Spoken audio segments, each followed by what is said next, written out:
Hey guys, good morning. Happy Monday. It's Daryl here. It is 4 a.m. bright and early here in Connecticut on the East Coast. There's so much I want to talk about today. I don't even know where to start. Okay, let me start with the 60 Minutes interview with Barack Obama yesterday. Let me tell you what my opinion, my take on everything. Again, what hurts to watch is watching Obama speak and to be reminded of what a real president looks like, what an actual leader looks and sounds like. And I'm not talking just about him. I'm talking about George W. Bush, George Herbert Walker Bush, Ronald Reagan, Kennedy, all of them. The way they spoke, the way that they influenced the American people, the intelligence, the just the basic vocabulary, and then it gets so much deeper into the rhetoric. It reminds us in the back of your head, even me, right? I despise Donald Trump for all these things that he's done, but I didn't realize how much we've all been influenced. And not at that, but how much we've all become so accustomed to him, to what we've turned into. These two warring groups, basically. So I watch Obama talk, and again, I'm just amazed by a man with a real vocabulary talking again. One thing he brought up, he talked about the transition and the tradition with which, when you lose, what happens. Take, for instance, when Hillary lost in 2016, and we saw the pictures of Trump sitting like this, all hunched over with his typical Illuminati thing going on. And now I think back to that election, and I was crushed. I was crushed. I seriously did not want to live in this country with Trump as president. So I figured I'd give time to the Trump supporters to grieve. I'll get to that in a second. But Barack Obama talked about how this is tradition. This has gone on for over 200 years, where you welcome in, except for the Civil War and a few other instances, but you welcome in the president. You go to the inauguration, and he talked. If you guys saw the 60 Minutes interview, he talked about all this, and he did that so graciously.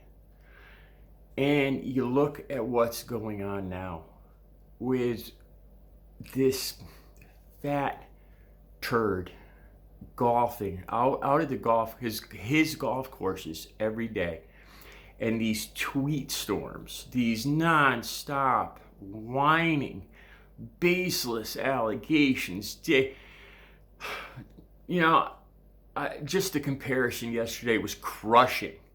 To see in 4 years, it's like it's like America is a statue and Trump poured acid all over it. That's what I felt like yesterday. So yesterday, Trump put out this tweet that the only reason Biden won, so people kind of freaked out. Are you conceding that Biden won? And then, of course, his ego just snapped, and the rest of the day was filled with this just nonstop, these allegations. And look, I've been sitting here listening very closely to this. Yesterday, I actually looked up what is Dominion and all this. I actually went to, I think it's called 8KUN, these conservative sites and all this, to see, I want to see, what are these people talking about? And it's nonsense. It really is. And Biden won. He did.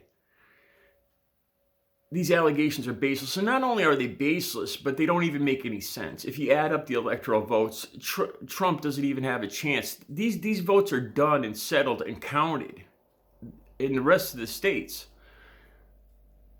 We're in the middle of a pandemic.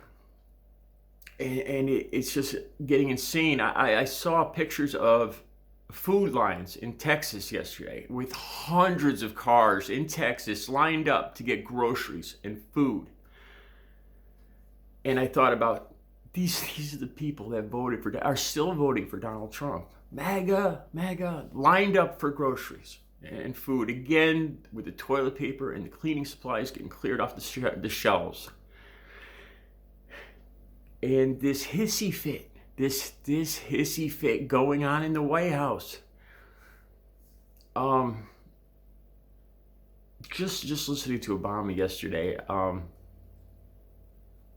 Look, I know a lot of you don't like Obama, and I understand that. You feel about Obama how I feel about Donald Trump, and for some reason you look at Donald Trump as a rebel. But you guys must have some anchor in the truth. It reminds me again of people that there's about 5%, I think, of America of the world, or America, I'm not sure which, that believe that the world is flat. Truly believe this. They believe that NASA is a lie. It's a total lie. They put out these fake videos. They're CGI. And the astronauts in space, because this is God's little flat Earth, and we're all in this little terrarium underneath this dome. And they really believe this with all their heart. And, they fight tooth and nail that it's a big cabal, a conspiracy. They're trying to hide God, and these people aren't Christians, aren't good Americans. Kind of sounds familiar. I saw Ivanka Trump yesterday condemning violence, because there's this one video put out yesterday. Richard Ning, Ngo, I think his name is. I probably got that wrong. Don't beat me up for it. And he edited a video of the Million Man March. And if you watch the entire video, there was this Trump supporter with a chip on his shoulder. There was one of us, the Biden supporters, talking in a bullhorn, and the Trump supporter went over and pushed him. But then he pushed at least two women on the way out, and it looks like that's when somebody snapped, and they took this Trump supporter down. They beat him pretty good, and this Richard Ning dude cuts out the whole beginning of this, and shows this. And from what I've read, he's got a history of doing this very well, of gaslighting people, of editing videos to get results, to get reactions. And come on, Trump supporters, you guys are smarter than this. I know you are, to keep falling for this stuff. So Ivanka Trump comes on, I think she was at a rally last night, and she's there talking about, she's commenting on this violence that us, the left wing, the Democrat people, are putting on the country, the violence and bloodshed. And then I think about her own brother, Don Jr., talking about civil war, Steve Bannon talking about civil war. And the hypocrisy is just, look, I know both sides. We're so far apart, but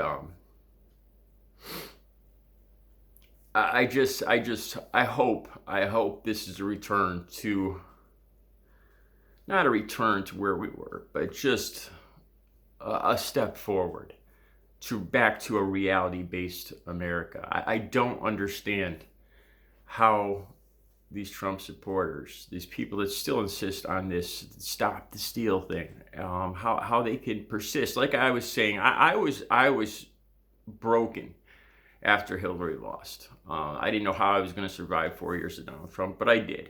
And what made it worse was my entire family and my girlfriend and her family and everybody was a Trump supporter around me. It's probably a reason why I started this channel as therapy for someone to talk to. But I lived, and it was reality. And I don't understand how Trump supporters keep clinging to this. I walk by houses here in town, and they got these stop the steal vote, stop the steal signs out there still. And yesterday, like I said, I tried to find evidence. I purposely went to these conservative sites trying to find what they're talking about.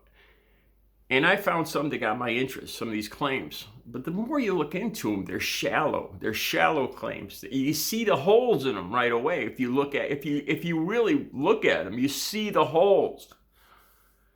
And it makes me wonder about the Trump supporters and why they ignore reality. Anyway, I'll be back later. There's so much more I want to talk about. You guys have a good Monday.